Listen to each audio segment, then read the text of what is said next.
It was November 11th, 1995.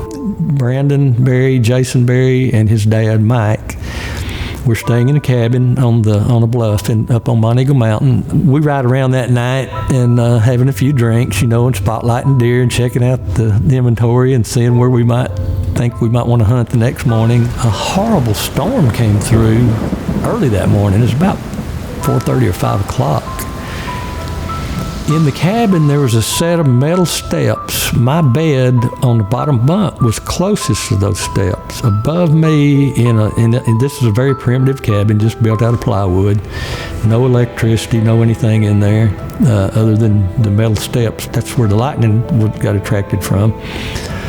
So we're in the bed, sleep. I'm on the bottom bunk. Jason's in the bunk above me. Brandon's on the ground floor level with me, and his father, Mike, is on the ground floor level. We're all asleep about 5:30 that morning, and all of a sudden, all hell breaks loose. The charge coming out of the ground went through those metal steps, and my feet, it came through my feet, through my entire body, blew all the hair off burned all the hair off my head, set me on fire. Actually, I was dead. The bed was on fire. I had basically rolled down, and I was like, hell, Richard's on fire. Richard's on fire. Everybody wake up, Richard's on fire. I'm dead. Brandon was 11 at the time, and I think Jason was 13 or 14. Jason had seen on the refrigerator door at their home, Suzanne, his mom, put this thing about how to do CPR. So Jason jumps out of the bed. He takes the cover off his bed, puts it over me, puts me out, pulls me out of the bunk. He did CPR on me. So while he's doing CPR on me, I am up, basically sitting about levitating 15 feet above the scene. I'm watching him do CPR on me. And I'm going, oh. And then I'm traveling through this really calm, bright tunnel that was just very peaceful. I mean, just amazing. And so the next thing I remember, I'm waking up, and his dad is standing over me, smacking the hell out of me with an open hand. I looked down at my chest, and it looked like somebody had poured pasta in marinara sauce on my chest, 3rd-degree burns, and just my clothes were melted on me. I went, oh no, that's not good. They got a log truck, and they hauled me out in a log truck down the mountain, down to the I-24. They shut down the interstate.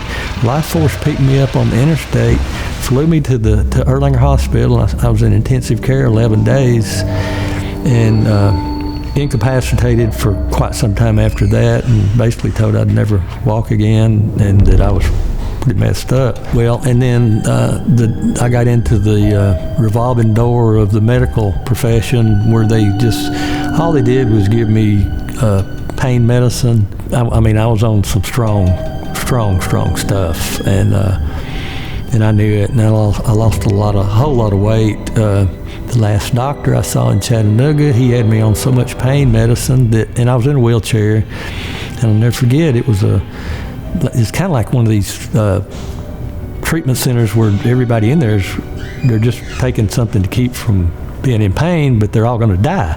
So I'm looking around in this room, and I'm thinking, if I stay here, I'm going to die. I'm going to be dead. And so I go into the doctor, that appointment, and I told him, I said, I've had it with this. I'm done. And I'm being wheeled out of there, and I'm shooting him a bird. And I said, screw you. I'm not taking your medicine anymore. Luckily, after that, one of my fraternity brothers, he was on a beach in Florida talking to this guy that knew of somebody else that had been struck by lightning, and there was this doctor named Dr. Hammonds. So I went in to see Dr. Hammonds. That changed everything. It was about healing instead of just pain. I was in so much pain every day I sat and cried from so much pain. It hurt so bad. The only way I know how to describe it, since we're here nearby Lodge Manufacturing, is in a skillet on a gas stove. Put that skillet on there and turn it on high, and put me in that skillet and just keep flipping me. over and over and over, day in, day out, day in, day out. So much pain. It was horrible, horrible. Dr. Hammonds at Emory, he prescribed natural herbs. And I also went to, I did acupuncture. I tried hypnosis. I did everything I could to deal with the pain without getting on medications that, are addictive.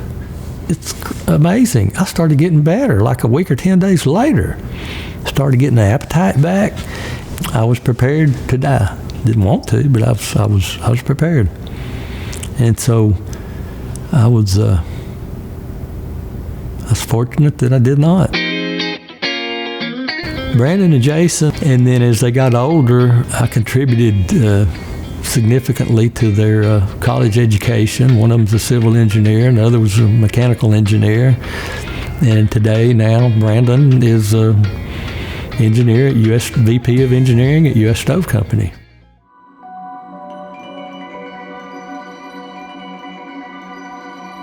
Then I sat up in the bed and prayed probably the most sincere prayer I've ever made in my life. And it was, I don't want to live for me. If you give me just one more chance, I want to live for others. And so that was 1996. Here it is, 20-something, 25 plus years later. I'm just now getting the chance to honor my promise and my prayer and my solemn vow.